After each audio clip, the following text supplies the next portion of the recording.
Alrighty, welcome everybody. Welcome to the 10th episode for 2026 of Brownsville Tech Live.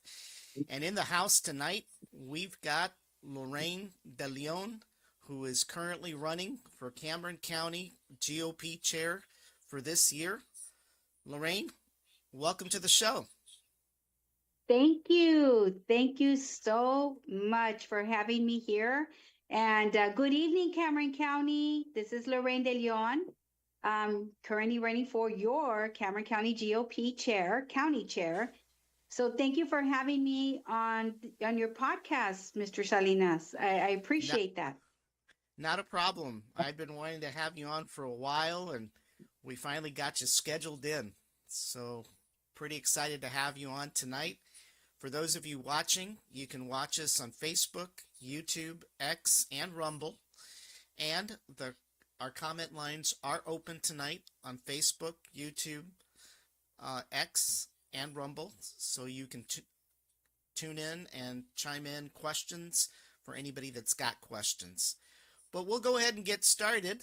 Um, Loraine, can you give us a little bit of an introduction, who you are, where you've been, what you've done, what schools you went to? Um, if you could just give us a little bit of a rundown. Yes. So I know some of you have heard my backstory, but for those of you who don't know me, so my name again is Loraine de Leon, and I was raised in Harlingen, right here in Cameron County. I'm grassroots, but my original family heritage is from San Benito, Texas. Yes, one of your very own, currently running for Cameron County GOP chair. But my mother and my father met in San Benito, and they moved me, my brother, and my sister when we were like maybe I'd say between 5 and 8 years old. We moved, so we had the opportunity to not only attend San Benito elementary schools, but we finished out our years here in Harlingen. I'm a registered nurse, and I will say I'm a high school dropout. I dropped out at the age of 16. I obtained my GED, and I started attending the university at a very young age. I had my first son uh, probably a little bit before the age of 17, and I graduated from the university by the time I was 19 years old. Wow. I majored in psychiatry. My first job, I'll never forget this. My first job was at Rio Grande State Center, and it was so interesting because if most of you don't know, it's actually a state hospital, and that's where Right. it's a behavioral health hospital. And so I had to work with schizophrenics, bipolars, individuals with major depression, all kinds of behavioral health issues and mental illnesses. And so I learned a lot, but I still was able to accomplish graduating from the university. And, it was difficult, from humble beginnings. And I was able to pursue my career and I was a professional, and I was able to raise my two sons. I had my first son when I was very young, as I mentioned, but I also had a second son. Both of my sons were in the military. And so I'm very proud of that. I'm currently a grandmother of 10 grandchildren, and I have a great granddaughter. So, I also graduated, by the way, from Texas State Technical College before I became a registered nurse. So I do have experience not only attending a university, but also one of our local, very own technical schools. And so I'm very pro education. I am very pro empowering people. And I'll always say that if it wouldn't have been for TSTC being a stepping stone for me, I don't know what I would have done. So thank you to all our TSTC professors and all the people who have helped me along that journey to finish my schooling. And I kept going on, you know, to the university, and I did a lot of research, clinical research. And so behavioral health was something that was very dear to me, and working with not only the doctors, but patients, my colleagues. I also relocated to San Antonio at one point. So I had the opportunity to work with the Behavioral Health Center in San Antonio. They had relocated me over there.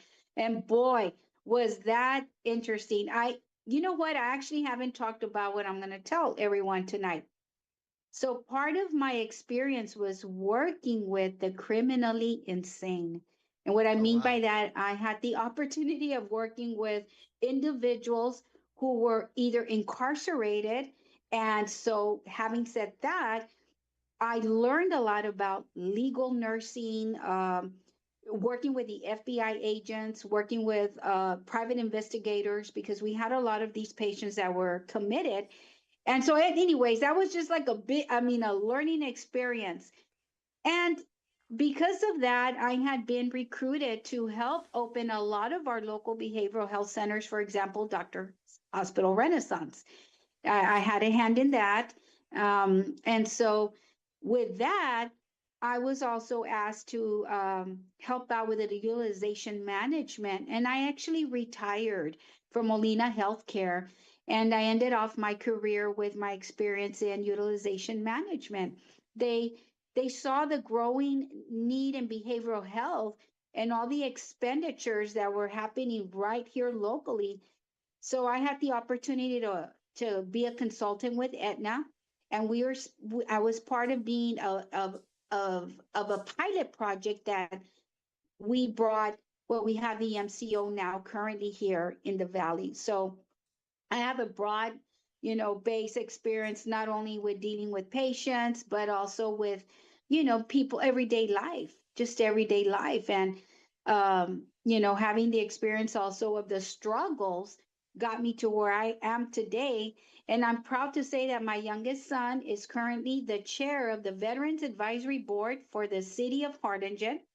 And I was also uh, a board member for the city. I was on the Community Development Advisory Board as well. And I'm currently on the CASA board, which stands for Court Appointed Special Advocate. And for those of you who don't know what that is we're a nonprofit organization, and we make sure that we follow through with the court appointments for our children that are in foster care. So we oversee Cameron and Willacy County, and I am currently the chair of the fundraising committee. So I also ran for school board. I was a candidate here at the Harlingen School District in 2023 and 2025. And that in itself was also a journey, which is what led me to where I am today. But I'll tell you this, that it was a learning experience as a candidate to also see what the challenges are, not only for conservatives, but as a candidate.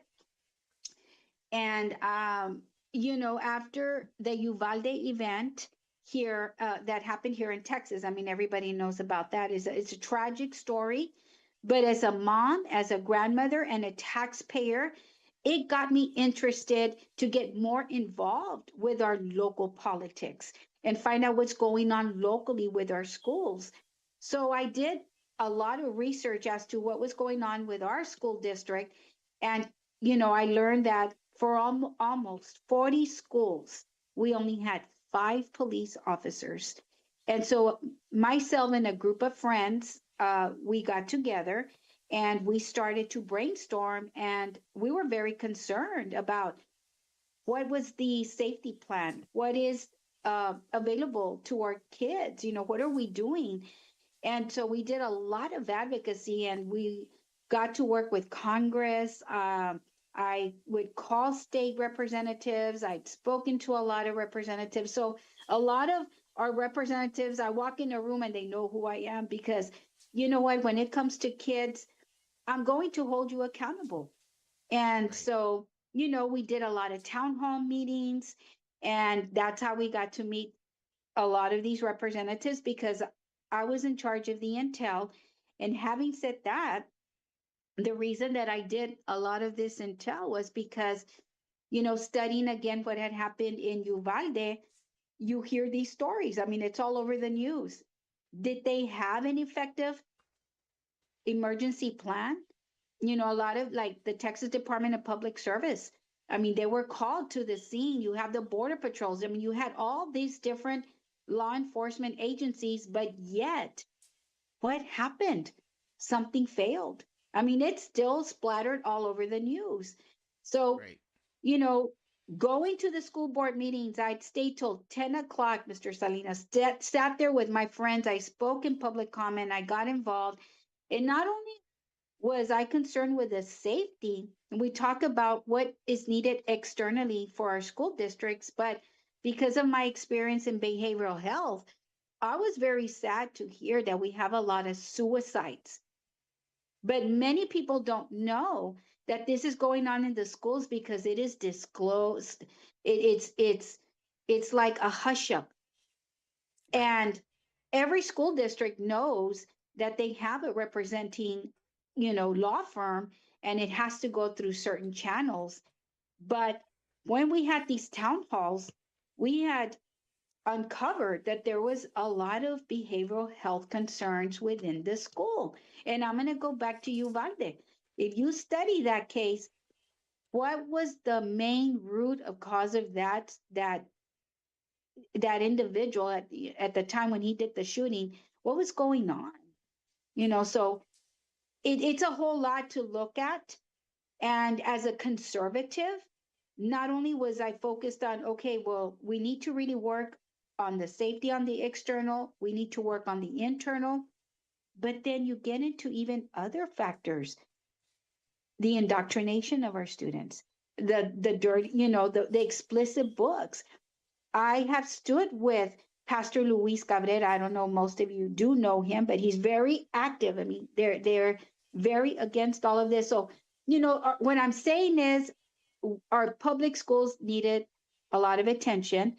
And myself and my friends, I mean, we spearheaded a lot of these advocate, things that we needed to do. We were the advocates for these children. So um, it is what it is today, but I'm very proud to say that. And thanks to a lot of our leaders, we were able to accomplish what needed to get done.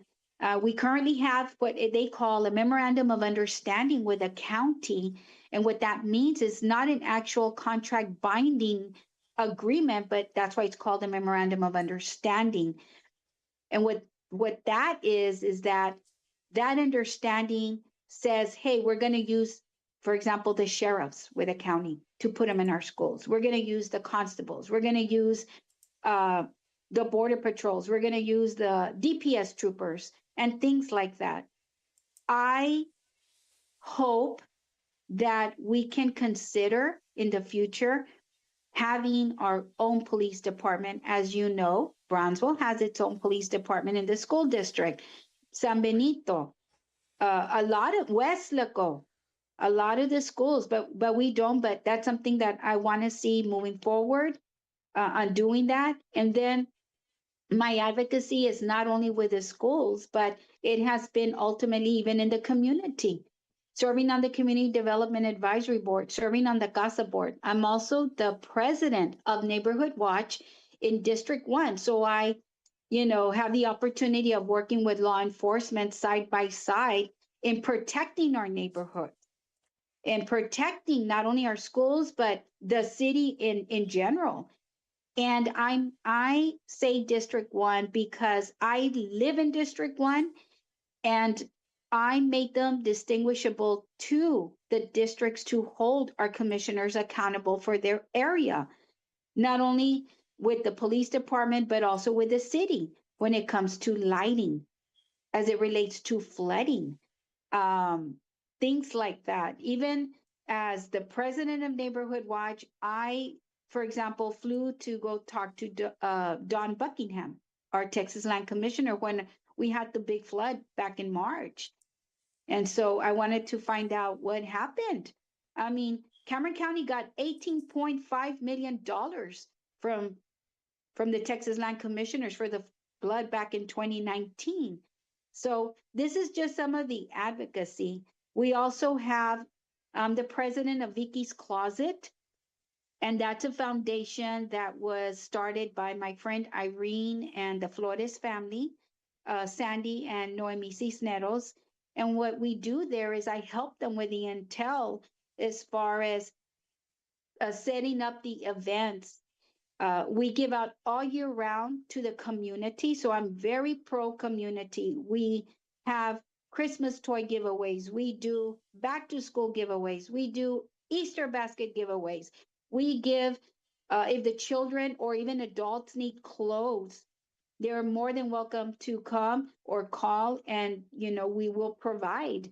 And as far as being very patriotic, I mean, I support the veterans. I mean, my two sons are veterans, and so I'm again, very involved with the community.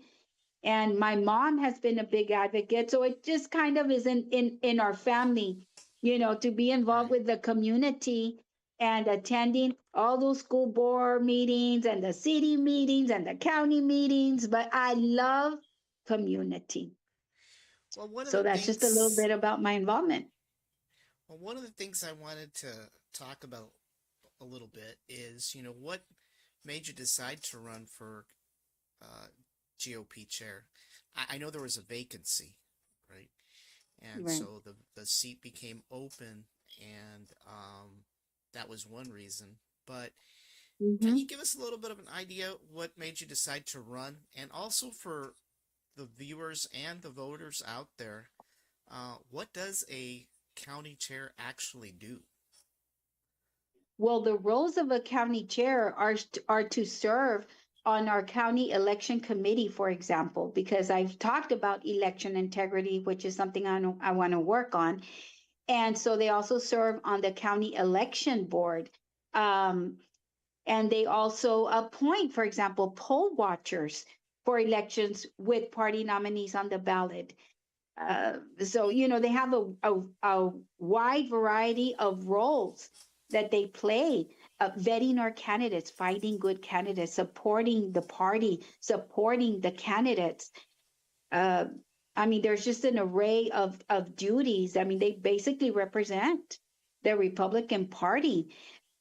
They also serve on the primary committees. They also conduct ballot drawings for our candidates if you're running in the primaries and so forth. And so they also provide list of names for early voting workers in the primary election. They certify names for the general election ballots and so on. So elections for a chairperson is very important. We need to think about how we're going to flip our seats. Right now, we have a Democrat congressional seat.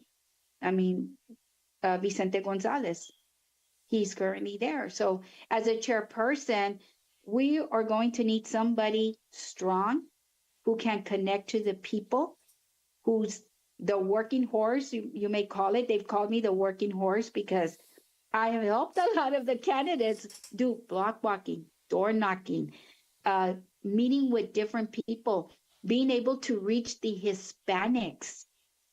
I mean, Mm, the majority of our are predominantly Hispanic here. Even in right, Brownsville, you've got Cameron Park, you've got Southmost, you've got a lot of these areas that we still need to reach. We have a lot of work, but we need to right. work on our elections department. We need to be able to connect with the people. I mean, I've been pounding that pavement for a long time. I've Yeah. helped a lot of the Republican candidates, and we need to be able to communicate with everyone. We need to Right. support our candidates because they have I just being a candidate is a lot of work. They're very Oh, it courageous, is. and I'm very proud of all the candidates who are running right now. My role is to support whatever Republican candidate, whoever wins on that primary. That's who we need to stick together and support. Right. Well, let's talk a little bit about candidates. One of the roles, as you mentioned, is that it's your job as a GOP chair, any party chair, to vet your candidates. Not only to vet them, but recruit them, right? All right. And Mm-hmm. I'll be honest with you, when I've attended the few times that I attended an executive committee meeting, um, especially on the Republican side, but even on the Democratic side, I hope I don't offend anybody, pero es puro viejito. I'm sorry to say that, but it's true. There's not a lot of Mm-hmm. young people involved. Maybe young people don't want to be involved, but we sure need to do a better job at recruiting candidates. You know, we've got some young guys out there running right now. You've got Andrew Infante, which I've interviewed in the past. You've got Jonathan Mm-hmm. Campos. We need to do a better job of recruiting the right candidates. Now, one of the things that I've been discouraged this year has been that, you know, for a long time we criticized Mexico, especially the PRI party, of using the dedazo to pick their favorite candidate. And it Mm-hmm. almost appears to me that we see that quite a bit on both parties. We've seen it on the Republican side, we've seen it on the Democratic side. Que tienen su favorite, right? Tienen su Mm-hmm. favorite y no salen de ahí. Problem number one, right? Then the other discouraging thing that I've noticed is that we appear to be out there supporting Democrats, Democratic candidates at the city level, at the county level. We know that there's been monies donated to Democrats challenging the current incumbent for county judge, right? So that's disappointing because Mm-hmm. in reality, that's unfair to the eventual Republican nominee for county judge. You can't be out there playing footsies with the other party. You can't be out there donating money to the other party's candidates. You can't be out there, taking pictures with the other side's candidates. Because let me tell you, a lot of those guys that they supported in the past would never ever switch parties. They were opportunists. That's all they were. Pero ahí andábamos supporting them. Instead of nurturing our own candidates, right? Instead of nurturing the up and coming candidates, we spend a lot of time nurturing the other side. And I think that is a disservice to the Republican Party, and it's a disservice to the younger candidates because it's almost like they're never given an opportunity, right? So, I mean, what's your take? Have we spent too much time trying to convince others to switch parties? Shouldn't we do more to bring up our own candidates instead of trying to find somebody from the other side or even supporting the other side to tip the scale a certain way? Because there's no guarantee.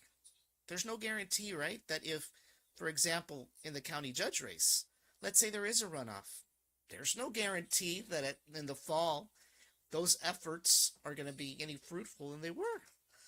So, what's your take on that? I'm pretty sure you're aware of what I'm talking about. Well, let's be honest. Let's start with my take. Yeah, First of all, even just with my position, Deborah Bell didn't announce that she was not going to run for reelection. Let's start there. And I didn't know that my opponent had filed even before even I walked in the last day to file. Uh, we found out because it was posted that they had done an open records request. If she would have done that, perhaps other people would have been interested in running for the GOP Cameron County chair, and I would have supported them. So let's right, talk first of all about fairness. Second of all, you're absolutely right. We need to get the young Republicans, these young youths involved because I mean they're the future. What are we doing to vet them to engage with them, to empower them, to sponsor them? When I ran for school board, and I'll say this again, Frankie Olivo was the one who uncovered that the Republican Party had contributed funding to two liberal Democrats instead Mm-hmm. of myself. And I had been introduced by Miss Minerva Simpson as the only Republican running for school board. That was Cameron County GOP. That's something else to think about. Number three, I mean, I'm boots on the ground. I talk to a lot of people. I am always around commissioners, the mayor, always getting involved, like I said, with the community, whether it be with law enforcement or other. I'm always looking for potential candidates. If you are not in the community, how are you going to know who is who has the heart, who's the lion heart for those positions? You're not going to know. And then you have the division in the party. If you don't have good leadership, you're going to divide the party. And I'm going to give you some examples.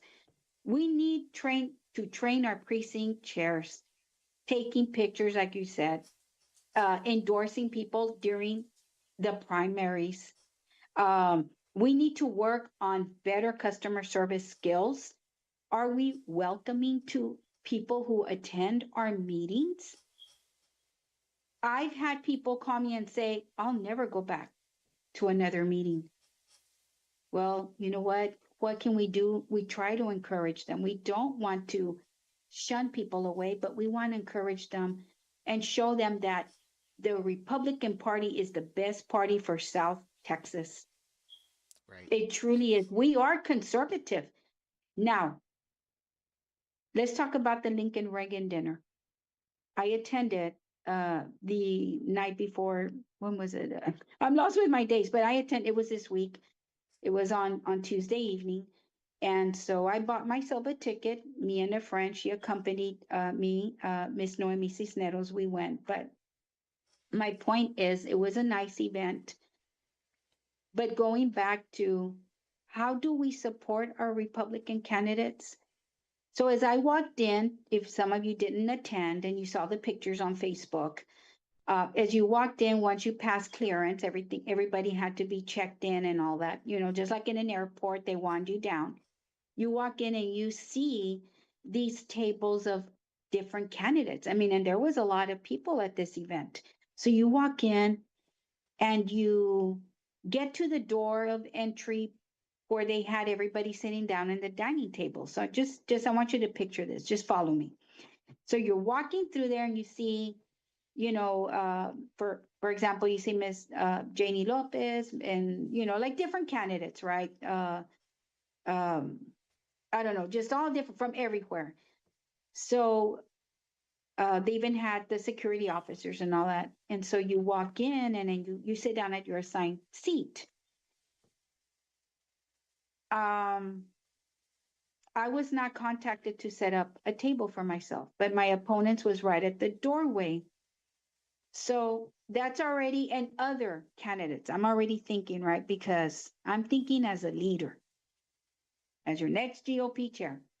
So you're sitting down and the Laura Trump did her speech. Governor Greg Abbott also spoke. Everybody did very well. And so Laura Trump's, I remember one of her slogans was red, remove every Democrat. That stuck to me. But anyhow, so you're observing everything, this event, right, that's going on. And you see all these slideshows of these candidates up on the screen. And people like myself and other candidates are not on this screen, Mm. right? So today I contacted one of the committee persons that's in charge of this event because I wanted to find out the facts. What was the process so that a Republican candidate, can have their own small table? I mean, some of the tables were small and some of them were medium and so on. And the response was, well, you have to pay $1,800 to, you have, a table so that you can get the offer to put up your literature. And so I said, okay, well, what do you consider a VIP? How did some people get a picture with Laura Trump? Because the tickets were $250, but you pay a little bit more because there was extra fee. So let's just say approximately $300. All right. And I'm trying to think like your average tax paying person, candidate who has paid for her campaigns, majority of her campaign. And so I'm thinking, right? And she says, well, for a VIP, you have to have paid for a table that was something like, I don't know, 8,000 or something. She said something to me Wow. that was like, okay, okay, right? So I'm listening to this. Okay. And I said, and what else? And she said, well, if you were in one of those tables or a guest on one of those tables, if you were a part of the community engagement team of the Republican Party, and I'm thinking, okay, I think I've seen them at Five and Below with the box collecting toys, and I'm sure that they do. I'm sure that they, and I know some of the community engagement people, and I'm not knocking them. I'm not being negative. I'm trying to get, what I'm trying to say is, if I was your next GOP chair, and I am going to be, I would make sure that all Republicans were VIPs because all of us together, we are stronger. Every person is a VIP. I I I feel that maybe we need to work on that more because what if, and I have a lot of candidates, I called them and I asked them, were you able to get a table? Well, no, because I only bought one ticket, which was for themselves, or I bought two tickets or three tickets. So Yeah. that in itself, I mean, that is very telling. And I Right. want to be able to work on that, engage with everybody. You know what? Let me have all the candidates come up on stage, introduce yourselves, or just, hey, you're running for a position as a Republican. That is courageous enough. I understand it's a fundraiser, but how are we going to promote our party if we are doing that? How are Right. we engaging your average everyday person to go to a Lincoln Reagan dinner? Right. And if we pay for these tickets, oh, but you're not allowed to take a picture. Oh, because you're not a VIP. Oh, because, and and I just want to say again, I'm not saying that they did not put on a nice event. That's not what we're talking about. Your question to me is, how are we reaching everyone? How are Right. we including everyone? Yeah. These are Well, just some of the things that I want to work on. one of the things that was discouraging to me is the fact that, there's all kinds of excuses made when it comes to Republicans, some Republicans dishing out checks to Democrats. And I don't, and Mm-hmm. look, fine. Fine if you want to donate, okay? And because the excuse I hear is, well, we didn't do it as a party, I did it as an individual. But you're very vocal out on Facebook, slamming just about everybody as a conservative. But you're out there dishing out checks to a potential Democratic candidate. And the worst part about it is, Loraine, and you've seen it on Facebook, you've heard the stories. This particular individual is now very questionable. How Mm-hmm. honest and whether he's got integrity, his associations, right? Mm-hmm. We're Mm-hmm. on the verge of facing good versus evil. We've got dark forces out there in this county wanting to take control. Very dark forces.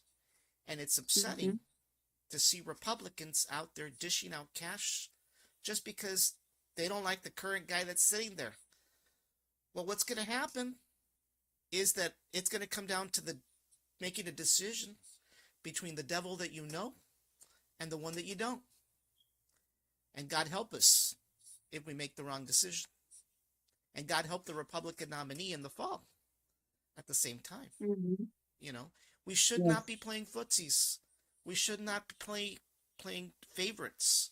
We should not be using the old dedazo like it was practiced in Mexico. In fact, we shouldn't even be criticizing them because we're just as bad, if not worse. you know?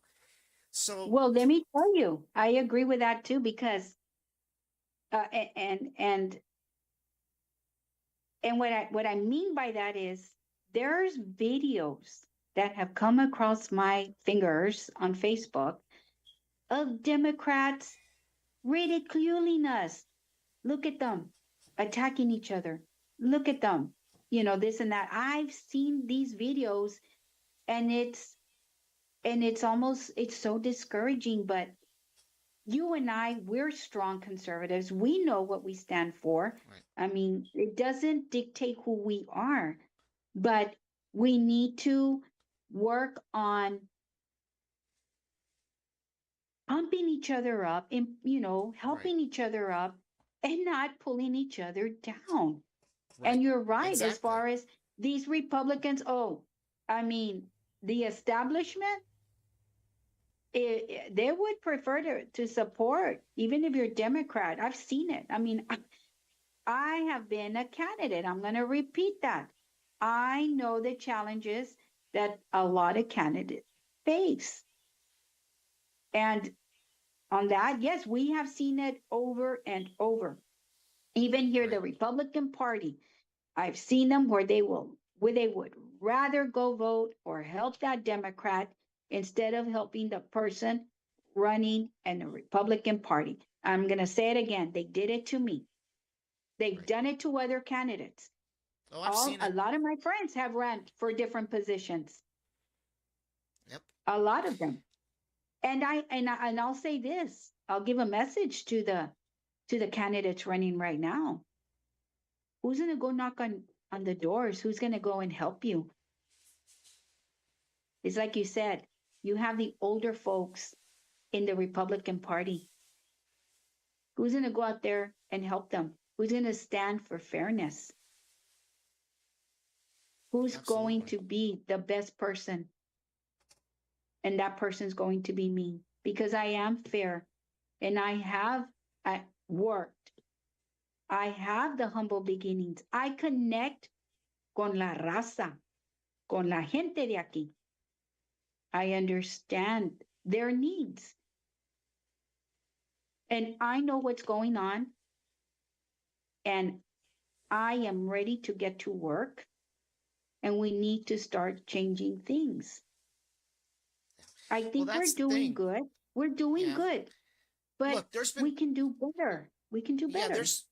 I mean, there's been great strides over the last few years. It's no secret that, the president was able to garner, I believe it was like over 61% of the Hispanic vote during this last election. Obviously, Mhm. that's a starting point, and we should be building upon that. But we're not going to be building upon that if we're not knocking on the doors of La Raza. We've got to get out there, got to be engaged, right? Mhm. You got to talk their That's right. language, and you've got, and it just can't be always in Harlingen. That's my other pet peeve. Why does everything have to be in Harlingen? Why can't you come down here to Brownsville? Because let's face it, the reality of it is that Brownsville is where the action is. I'm not saying that because I live here. It's proof. We are home to the largest employer in the city, SpaceX. 8,000, well, 3,500 employees, increasing to 8,000 employees. Okay, we are a retail hub for Cameron County. So we need to become more active because there's opportunities there. There's opportunities to attract voters that we didn't have before. Not only that, Mhm. but by very nature, let's be real. Hispanics, for the most part, are conservative. Number one, they believe in family, they believe in God, they believe in country. Mhm. The Mhm. majority of the veterans here served in the last few wars that we had a few years ago. So we need to connect, and we haven't been doing that, have not been doing that whatsoever. And I think that needs to change, in my opinion, you know. And I think so too. And that's why I've talked about how I would like to implement a Hispanic outreach team. Yeah. I would like to form committees throughout the county and encourage them to be involved in city boards, school boards, uh, just a lot of these local elections. That's how we're going to connect, get feedback so that we can all get together. I mean, look at it. Like everything is connected. And I have learned that from the county judge to our local mayors, everybody aligns. How are we going to break that cycle? And I've said this before, the majority of our city commissioners are Democrat. The majority of our mayors are Democrat. The majority of our school board members are Democrat. I mean, I can tell you, even when I ran for school board, my opponent was supporting the school board members who support DEI and indoctrination. Right. I mean, you were just talking about it. So, how do we find those good conservatives? We're all good. How do we find good Republicans? Well, we need to start questioning them. Are there are they for tax increases? Are they for indoctrination of our children?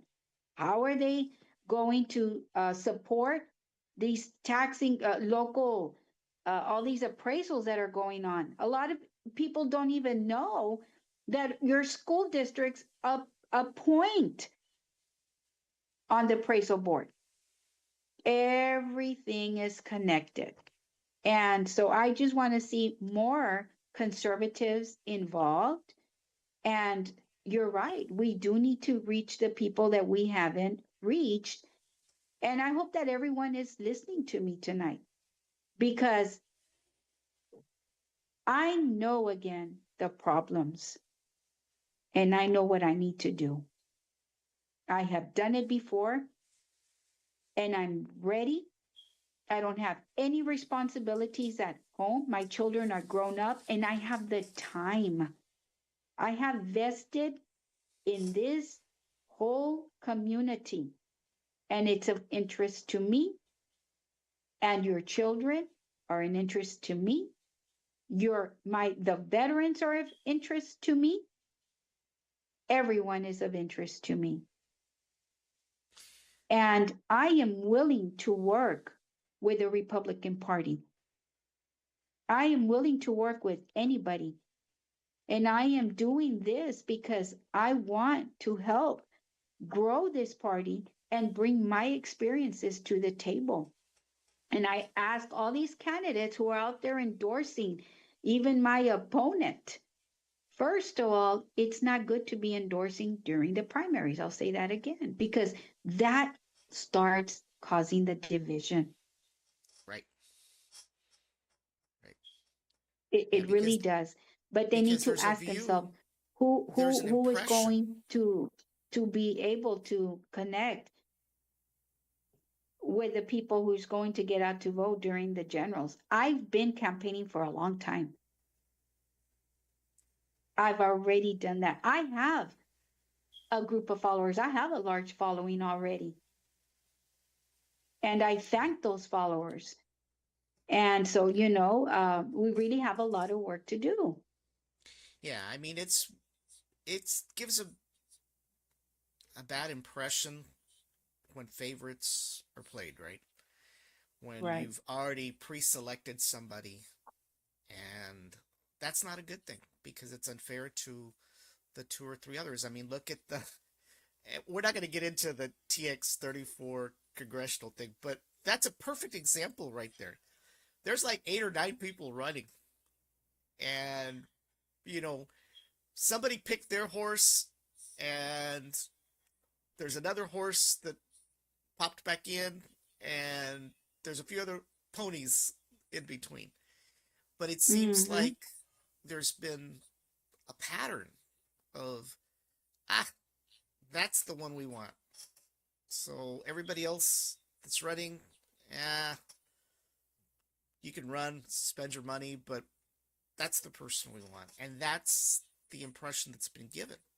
for, for quite a while, right? So, but the role of the county chair should not be, especially during the primary, to be running around picking favorites. They should stay neutral to all the Mm-hmm. candidates. And at the end of the day, whoever wins their primary will garner their support in the end, right? Um, That's right. That's right. Now, and I will say that I'm sorry for the interruption. I will say that I have uh, contacted a lot of the candidates to meet with them. Some of them have declined, but I want everyone to know if you don't see me in a picture with somebody, it hasn't been because I don't attempt to contact them or to meet with them because I'm interested in their platform. I want to know what their needs are. What do they bring to the party? How can we help them? How can we be successful together? And if I haven't met with anybody and they're interested in meeting with me, you can inbox me. I have an yeah, open door policy. I'm well, here. I'm here for you. And don't also, go ahead. and as far as endorsements, we're talking about that. Some of the things that I've also will say is, we need to hold a lot of our associations accountable. I was talking about this the other day, like our our police associations. The unions are primarily Democrat, but yet we support law enforcement. The Republicans support them. Why are they only endorsing mostly Democrats? Let's talk about the Board of Realtors. I haven't heard anybody bring that up. The same thing. We pay taxes, we buy homes, we have a hand. We're part of this population here in Cameron County. Go to the Board of Realtors Facebook and see if they have how many Republicans they have endorsed. So there's a lot of questioning and a lot of these associations that we need to hold accountable, Right, because I think that, a lot of our candidates could use their endorsements. And right, that's something I want to work on too. I meet with the police and I would like to continue to meet with them and get their feedback. What do we need to do? Because it's, again, where's the fairness in this? right. How is Well, this being addressed? one of the things I wanted to mention to you is that I didn't want you to feel bad because as a podcaster, I do these election coverages almost every election season. And I've been pretty lucky that I get most of the interviews, right? I get Democrats and I get Republicans, and everybody knows when they come on my show, they're going to get a fair shot. I'm not a partisan hack. I'm not out to, you know, bury anybody. So people know this. But even with that, right? I get, I send out 10 invitations. There's some that won't accept for whatever reason. Mm-hmm. Maybe they don't want to answer questions. Maybe they want to answer the public. I can tell you right now that on the Democratic side, I invited two out of the three candidates, and the county judge is the one that agreed to open the election season with me. The other two, I haven't heard a peep of. Now, that was before we heard all the controversies going on, right? I can understand now why they don't want to show up, right? But you have that. They don't want to. It's like they think they're going to win the election por panzazo, right? Mm-hmm. They're hoping for a win in the runoff and hoping and praying that everybody forgets, right? But I'm going to break it to them. People don't get fooled that easily.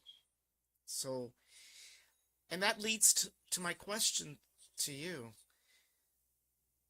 Don't you think that anybody that runs should be prepared to face the public? They should be accessible. They should be transparent. They should be willing to answer questions, no matter if they're easy questions or not. And in my case, I even kind of wonder sometimes, out of all the podcasters, and there's far and few now, I'm probably the nicest one. I'm the easiest one. to get Oh, interviewed by, you know. So no, you're doing it got good. it kind of bothers me when somebody doesn't show up, right? But so don't Right. feel bad. But I wanted to ask you a question back to the Lincoln Reagan dinner. Was the food at least good, or is it the same old stuff you get at weddings here, which is mushroom chicken, green spaghetti, y papa de puree? Please tell me that's not what they served. No, well, they had beef. I Ah, didn't okay. get to. My friend Javier is the director there at the Harlingen Convention Center, which, by the way, he's also on the Veterans Advisory Board. And I was going to ask him, who made the steak? So the plate was made up of like a steak, a small. It was small. It was a small steak. Uh, and then they had a side vegetable like broccoli, and then like it was like three or four potatoes. I mean, it was an okay portion Okay. and it wasn't so bad. It wasn't chicken. So, but I love Okay. chicken, but it was not chicken. Hey, I do too. But you know how it is? Weddings and quinceañeras down here, it's always mushroom chicken, it's always green spaghetti, and it's always papa de puree. And if you're lucky, you may get a roll. You know, Right. you know. So And I I forgot to just want to mention, go ahead, go go ahead. go ahead, go ahead. No, and I forgot to mention they also had cheesecake and of course you Oh, got your water and your tea. So, okay. that was the No meal. beer, no beer, no wine. Yeah. Oh, Well, that they wasn't did good. have a bar Okay, where you could go and purchase alcoholic beverages. okay, Yes. okay. Not that I But you would. know what? I'm just saying, you know. Yeah, I know. And I forgot to mention that when we walked into the Lincoln Reagan dinner, Mr. Mandel, who we all know dropped out of the congressional race, was actually in charge of the security at the Lincoln Reagan dinner. So I had a Okay, few words with him, and he was explaining to me how his staff at the Lincoln Reagan dinner were his staff, is what he right. was explaining. So I thought that was pretty interesting. Um, but Let's. I'll go back to just everything that we're talking about and how people you invite people and they don't show up. We appreciate what you do. Yeah, And um, gosh, something left my mind. I was gonna yeah, say I apologize. and You were look, talking about how they don't show up. But you know what? We just got to keep trying. We got to keep encouraging uh, individuals, candidates to come and to speak. You have to be yeah, prepared to speak publicly, is what you were talking about. yeah. And that is absolutely true. I love to speak in front of the public. So I'm not shy at all with that. I've been doing it for so long. And I'll just say this that my friends encouraged me. I had thought of running for GOP, and they encouraged me, so I made the decision to run. But one of the reasons that they know that I fit the this position very well is because I'll speak to anybody. I mean, I'm not Right. shy. I'll go wherever anybody needs me to go. I'll get down. I'll go talk to people. I knock on doors. I That's just something that I love to do. So Well, we you need know, to encourage that. I didn't mean for this to be like a gripe session, right? But there's a lot that has gone on that I think has been a disservice to the Republican Party in general by the current Hmm. leadership. And it's not that I'm being facetious or anything like that, but there are serious things and decisions that now, especially with some of the support that we've been lending to certain individuals, that's Hmm. questionable, right? But back to Hmm. the idea of facing the public, and pardon the word that I'm going to use, and this is to both Republicans and Democratic candidates. If you're not willing to face the public, willing to answer questions, you give the impression that you don't give a shit. And if you don't give a shit now, what makes me think that once you get elected, you're going to answer my call? And that's Hmm. the impression that both candidates, both sides candidates need to realize that if you don't show up, if you don't show up to answer questions, to hide, or use surrogates to plead your case, it's not going to work. It's not going to work. You need to be able to Mm-hmm. face the public and you need to be able to answer the questions because you're expecting the voters to go out there and vote for you. And the voters expect that when they have a problem, whether it's their trash not getting picked up, their street floods, where when it's the start of the summer and mosquitoes are running rampant all over the place, you know, uh, they want answers and they expect Mm-hmm. that the phone on the other side rings and answers, right? Mm-hmm. So I'm sorry I used those words, but that's the way I see it, and a lot of people see it, is that we expect our elected representatives, no matter what position they hold, to be accessible, accountable, and willing to help. And that's for both sides, because I've seen it on both sides. I call it as I see it. I give Mm-hmm. each side equal treatment in both ways, Mm-hmm. so let's Yeah, talk a that's little bit. how that's called Yeah, accountability yeah, to our elected officials.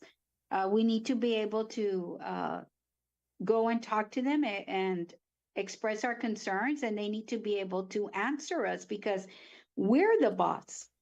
right, They're not the boss. We right. are They the work for ones us, who pay their salaries. Hmm. right?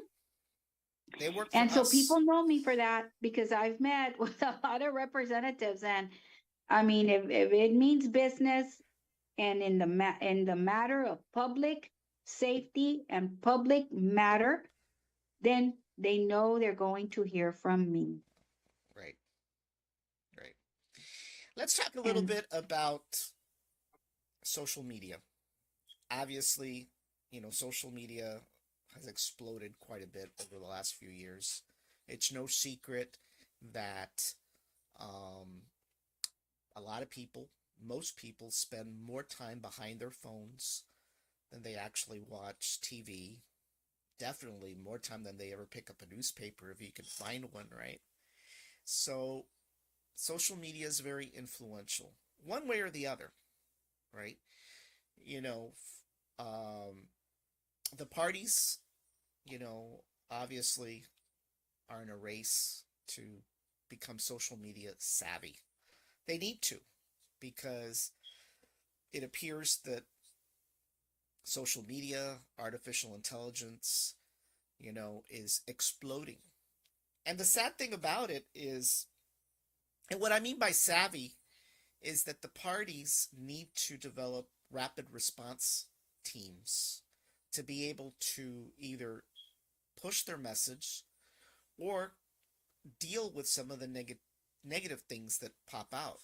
Because, back when Donald Trump first ran back a few years ago, people thought he was nuts when he mentioned the phrase fake news, right?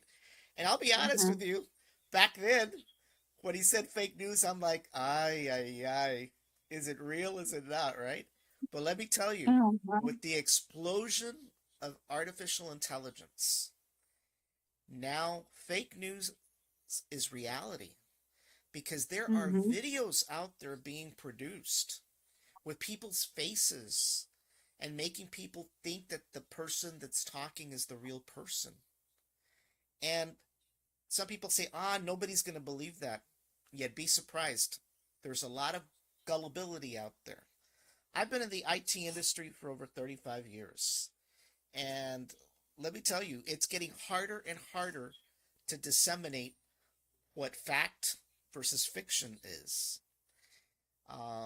So we've got to do a better job than the old traditional days of picking up the phone bank and calling somebody because that's not how it works today. People are using their phones, they're getting information instantaneously, and they're clicking and swiping. And you've got to deliver that information within seconds, within minutes. And it can't be too long, it can't be too short. It has to be just right to keep their attention span going because sadly, we have a lot of people with 5-second attention spans these days. You know, what do you think we need to do? Not just the Republican Party, the Democratic Party has its challenges too. What do you think the parties need to do different? Because obviously the environment has changed from the old days. They're long gone are the days of the old politiqueras that used to hang around the curb with the sign, right? Long gone are the days when you had tables of people with phones and calling. Okay, Mhm. it a lot of people are getting their information from their phone, from social media. Kids, the young kids, I always say, for us that are a little older, we're on Facebook, but the young kids are not on Facebook. They're on Instagram. They're on Mhm. Snapchat. They don't want to be 10 feet near where their parents and their grandparents are. It's a different world, it's a different medium. It's hard to disseminate fact and fiction these days. What's your take? What do we need to do? Well, first of all, I will say that we need to go back to basics. As a matter of fact, I myself, my good friend Irene, we were talking about how we're going to campaign because everything is on Facebook. I think you see, you people use Facebook more than buying the campaign boards like I have back here. You Yeah, can reach more people that way. So what we did was we stood out on the main street in two towns this past weekend, and like the old politiqueras, we stood up holding our signs because people want to see you. You know, right. social media is great, but there's going to be a lot of those like the elderly, they don't use Facebook and things like that. But what do? We need to get out there, put our face, get to shake that person's hand, be available, Yeah, show them who you are. I went live in Harlingen and I went live in San Benito. And we had cars stop by and say, "Oh, who are you?" or whatever, right? We got their attention. So I stood up there. I was a living T-post, a live T-post. I was holding up my own sign, a 4x4, and standing on a busy expressway or a corner. right. And so I think we need to work on engaging with the public. I think we're too comfortable with social media on Facebook, and not to mention, Just yes, be it's careful. great, Just be but you have careful a because lot of I'm a smear I'm a social campaigning. media guy. Yeah, and you have a lot of smear campaigning. You know what? Right. Podcasts are good. Yeah. I like podcasts, and I'm going to tell you why. Because you're giving that individual the opportunity to say their side of the story, Oh, for absolutely. them to talk about their platform. They're not hearing it like you're saying on Facebook, like, and I don't mean you're not on Facebook. What I mean is like on a post, Right. this and this and this and this. Well, no, you have me here today. I'm explaining to you who I am, what I do, Right. what I've done, and why I am the best candidate for this position. Yeah. And you're hearing it from me. So I love that.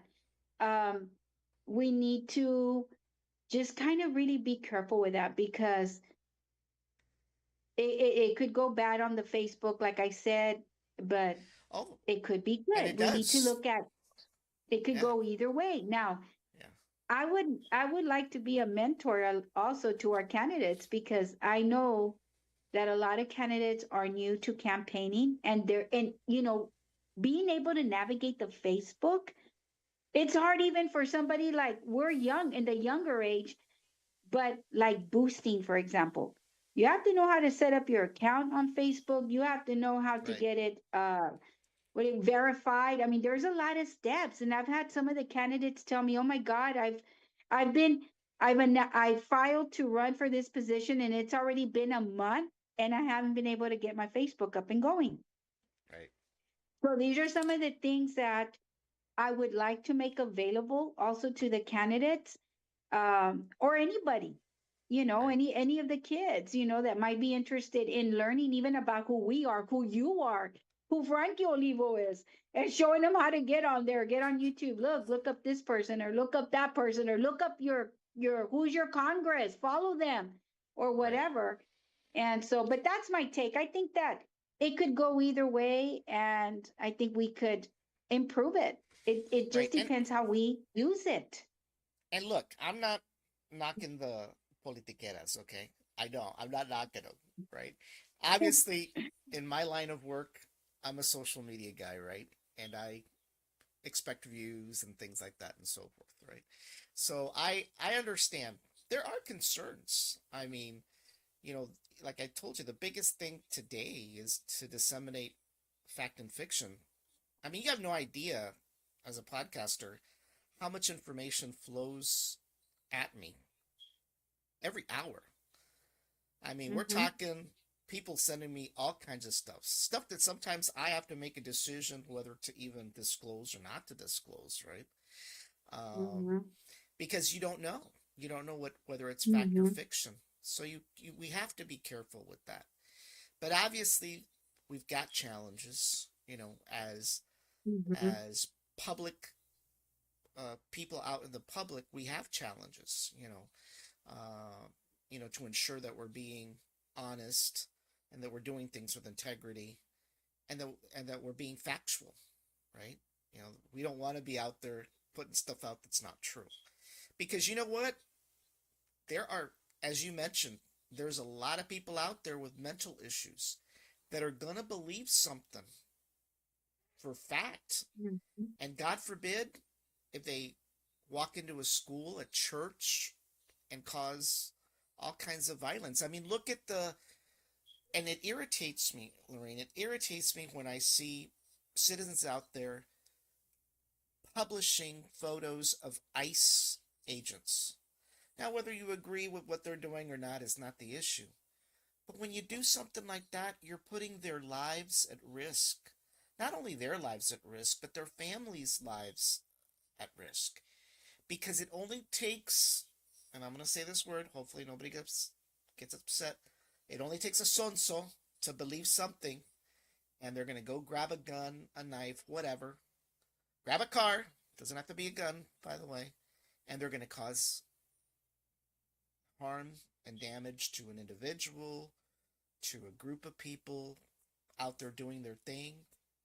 We've seen it, you know, Mm-hmm. happen. So we have to be at least truthful, about things. Mm-hmm. But you can't avoid social media, right? You can't avoid it, but you You definitely can't have, avoid it. yeah, can't avoid it, but you've got to find a way to use it effectively, you know. There's look, it's no secret if you followed me for a while that my biggest group of people that follow me are SpaceX. Okay, there's no secret. I make no apologies for being a supporter of SpaceX. I make no apologies for supporting Elon Musk. The reality is that Elon was one of the biggest contributors to Donald Trump's success in this last presidential election. Now, whether you agree with him about some of the things he did afterwards, whether while serving in a government capacity during Doge or even before then with Twitter. I mean, there's things that I don't agree with that how he handled the Twitter situation.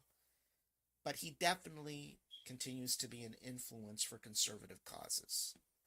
Nobody can say that he hasn't kept his conservative values, right?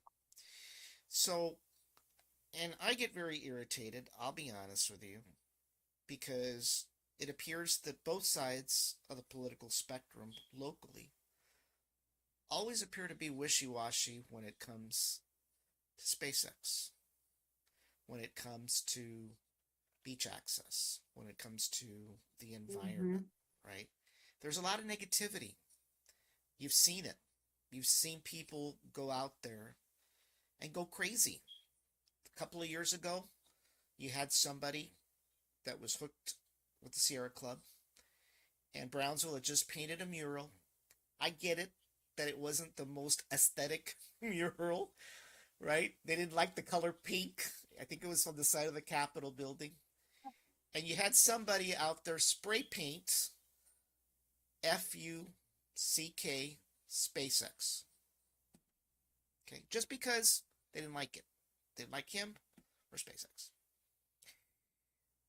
Add insult to injury, they go over to a resident's private fence and they repeat the same word, but this time they add and Trey Mendez as well, right? And it was all environmentalists. That was their doing. Okay. But my issue is when you want a place at the table, that's not the way to behave. Look, there's no Republican or Democrat locally that wants a dirty beach. Not a single one. Not a single one. You and I go to the beach. We enjoy the beach. Our families enjoy the beach. No one does. But I will say this. SpaceX has been quite proactive when it comes to keeping that beach clean. Boca Chica today is cleaner than it was before SpaceX ever arrived. Because let's be honest, before SpaceX arrived, Boca Chica on any given day had dirty diapers, broken beer bottles, rusted fish hooks, and on occasion, an abandoned car that somebody left out there because they were too dumb to go too close to the water. So they left it there to rust. All for high school students on beach cleanup day to come and pick up after their mess. Since SpaceX arrived, there is proactive approach by them to keep the beach clean, to keep the dunes preserved. Not only that, the Texas Environmental Quality people are always constantly monitoring, as well as federal authorities. So it's cleaner today than it was before it got there. Not only that, they've been launching rockets from Florida for over 60 years. And during those 60 years, they've never lost an alligator, they've never lost a manatee, and they've never lost a sea turtle.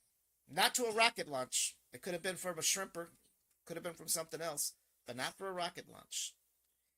But what I'm getting to is that there appears to be this anti-SpaceX mentality on both sides.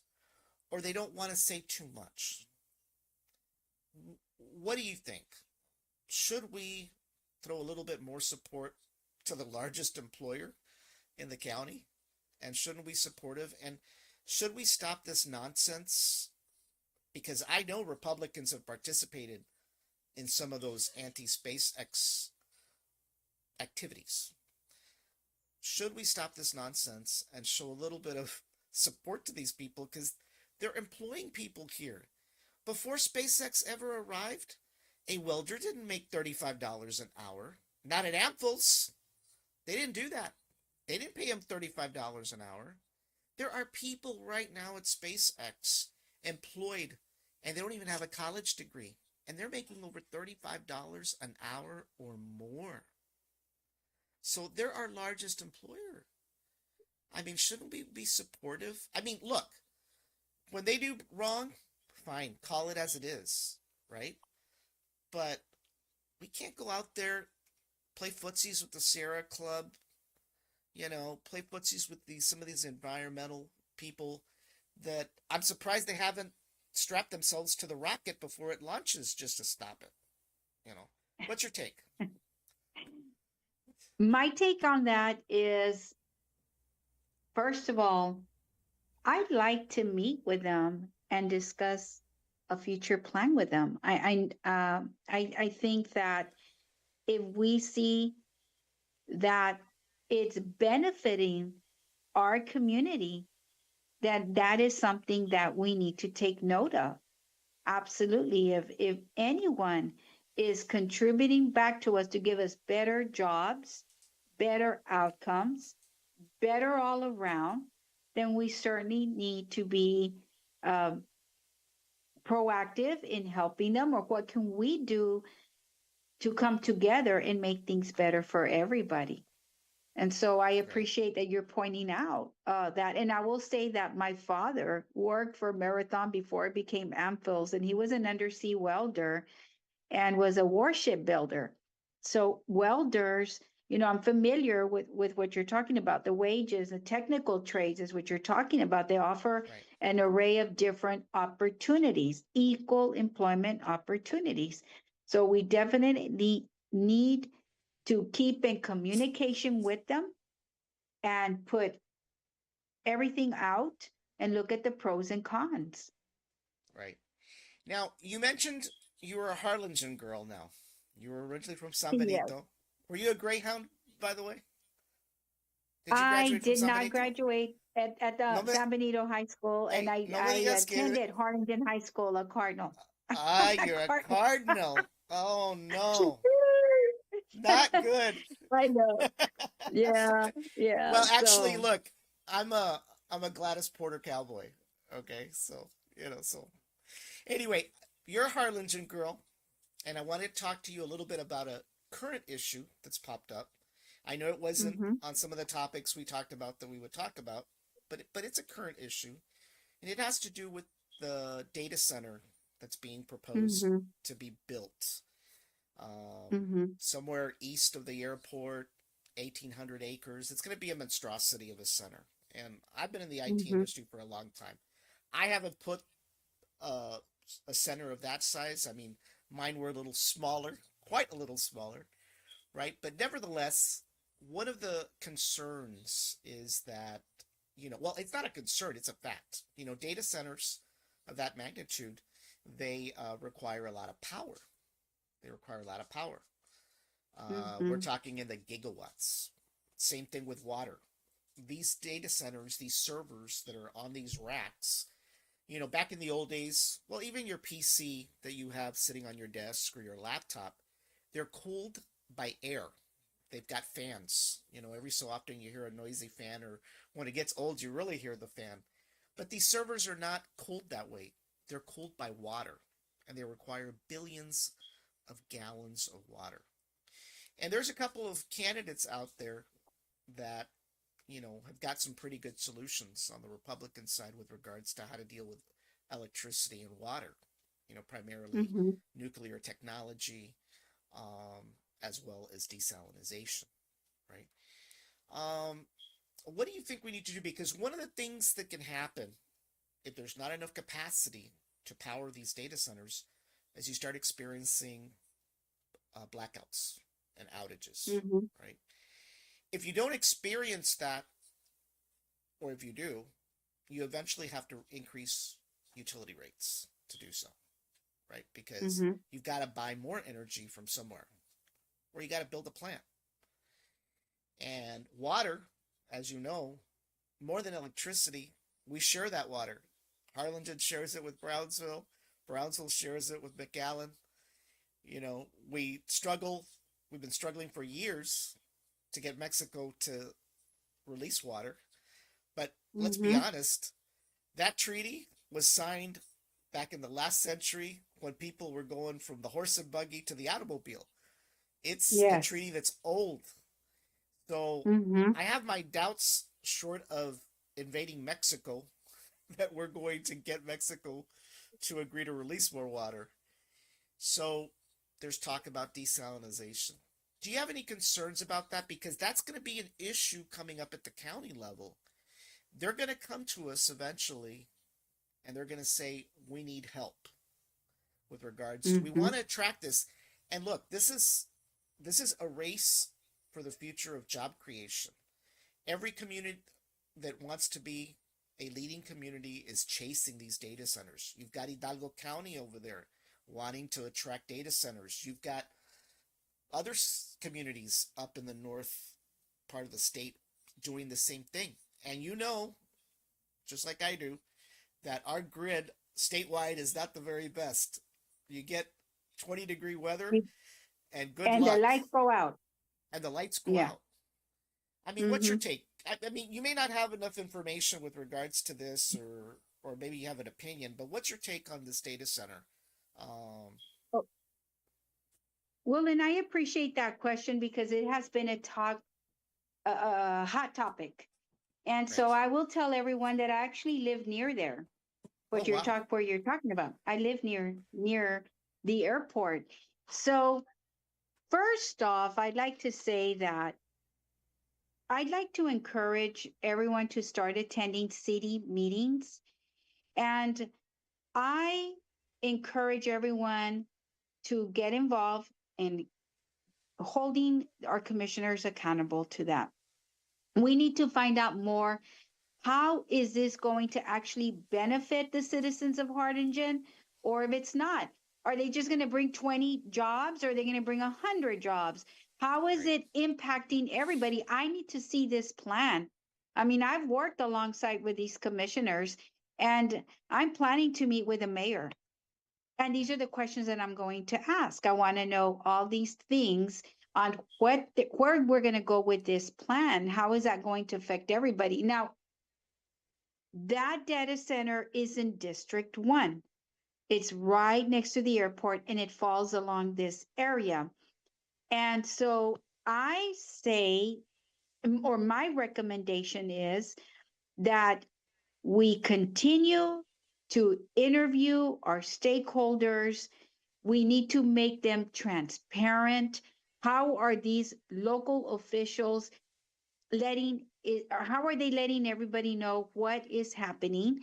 And I'm going to tell you that I've watched a lot of the videos in reference to this data center. And so there's been a lot of controversy as to was it approved behind closed doors? That has been talked about. Did our city officials know that this was going to be in place? I've read some of the comments or that the mayor has responded to that, but I still feel that I myself will meet with her to get more direct answers. I think we need to do that research a little bit more. And I do understand that Mr. Morales will be a guest speaker at one of the Republican meetings to discuss this a little bit more. Right. And that's something that I'm planning to attend, but I'd like to meet Mr. Morales myself. But I mean, I can pick up the phone and call all the commissioners and do all of that, but I still think that we need more people to come together because I've seen it. I've gone to the city meetings. You go and you'll have like four people, three people go up to public comment. Well, we need to come together. And if we find that this plan is not beneficial to us, then we need to speak up on it. If Right. we feel this plan is good for us, then we need to push for it. I'm going to Right. share this with you.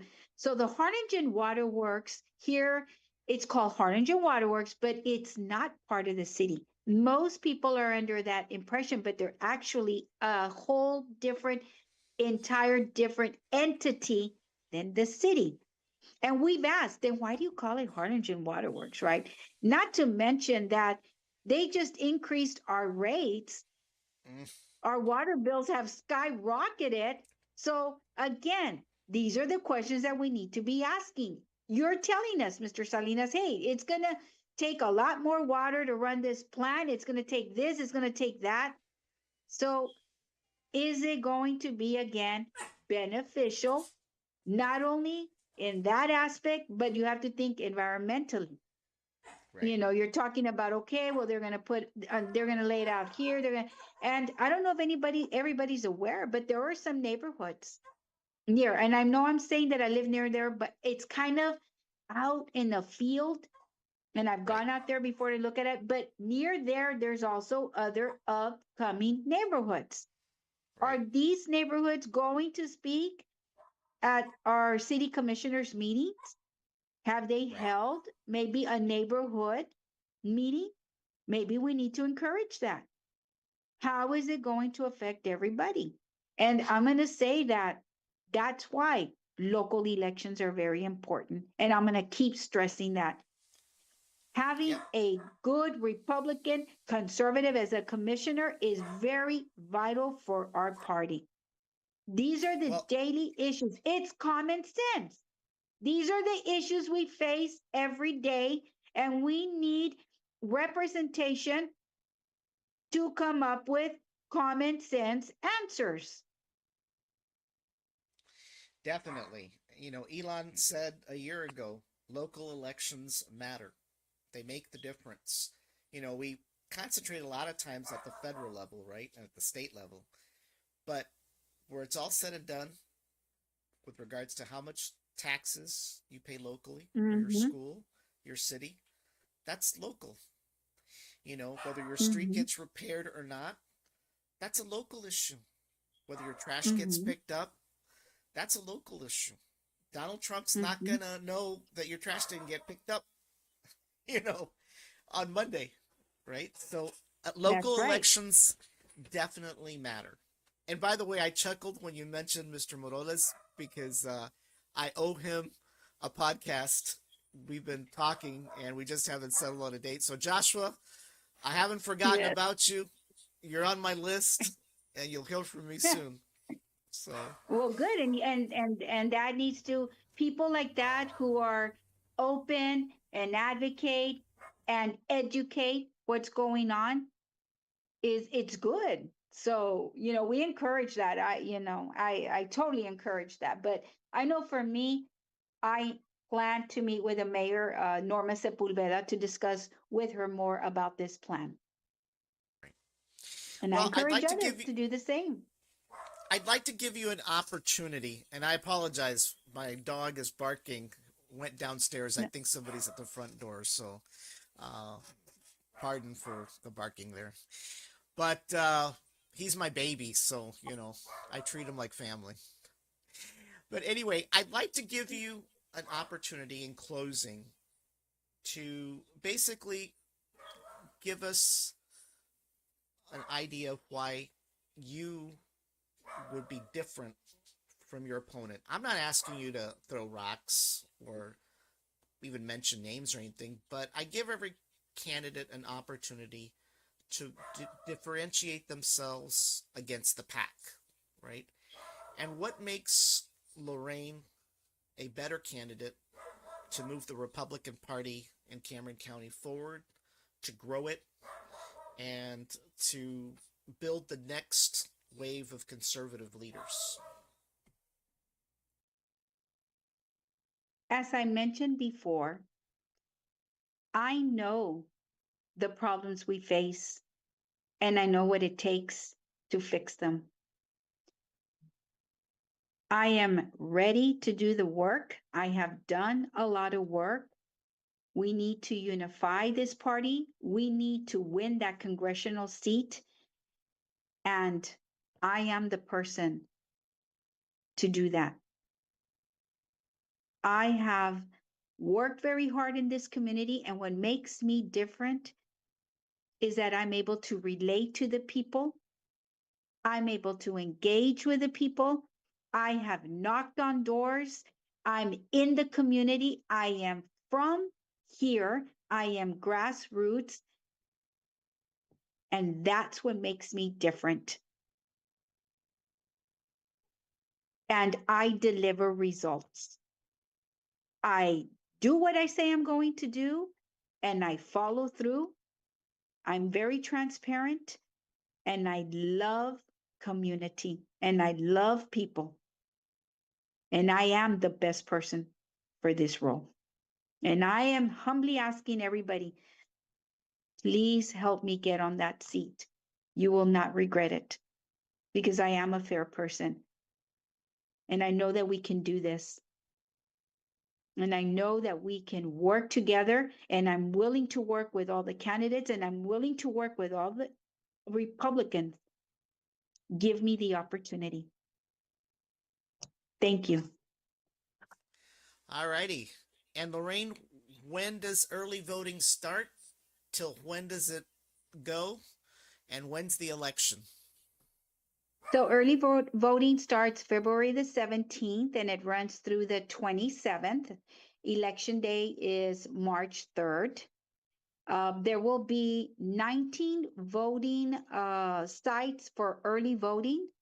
And for election day, there will be 31 Republican sites and 56 Democrat sites. Um, I will have posted on my following on Facebook where you could go on these voting areas. So please just follow me on Facebook, or I'm sure you will be able to find them on the Cameron County Elections website as well. And I'm sure Mr. Salinas, you'll be talking about it. A lot of the candidates will be reminding everybody, but we will be door knocking, also reminding everybody. And so it'll be on February the 17th through the 27th, and election day is March the 3rd. Ask for the Republican ballot. So let's go, go, go. Go red. All righty. All righty, Loraine. Well, we definitely enjoyed having you on tonight. I hope I wasn't a little tough. But definitely it was No. enjoyable. It was enjoyable to have you. And let me tell you, whether you win or you lose, you're always welcome to come on about anything you want to talk about. So you're always a welcome guest on the show. And if you win, you definitely know I'll be calling you over and over. So be prepared to hear from me. Everybody, go out there and vote. As I tell you guys every day that we have a podcast, you can't complain if you don't vote. And that's what's important. Regardless of your Mm-hmm. party, regardless of which way you tilt, if you don't go out there and vote, then you can't complain afterwards. Because if Mm-hmm. you don't vote, you're part of the problem. It's not the guy Mm-hmm. that runs, it's not the individual that wins, it's not the individual that lost, it's you. Because you didn't go out there and do your civic duty, something that you've been taught to do since third grade. And the only way to make change, to make a difference, and to go out there is to vote. You know, back in 1980, the great Steve Jobs was looking for a CEO to run Apple. And he was looking to John Scully, who was the head of Pepsi. And John Scully was hesitant. He didn't know what to do, whether to stay at Pepsi or to go to Apple. And Steve Jobs turns around and tells John Scully, do you want to sell sugar water for the rest of your life, or do you want to join me to change the world? And it is about changing the world. Not just changing the world, but changing our home. Because after all, this is our home. It's where we live. It's where we play. It's where we've built our lives. And it's important to elect the right kind of people. We've got a very important decision to make. Do we move forward in the next few weeks? Do we pick good versus evil? There are dark forces out there, and we must be ready to defend for what we believe in.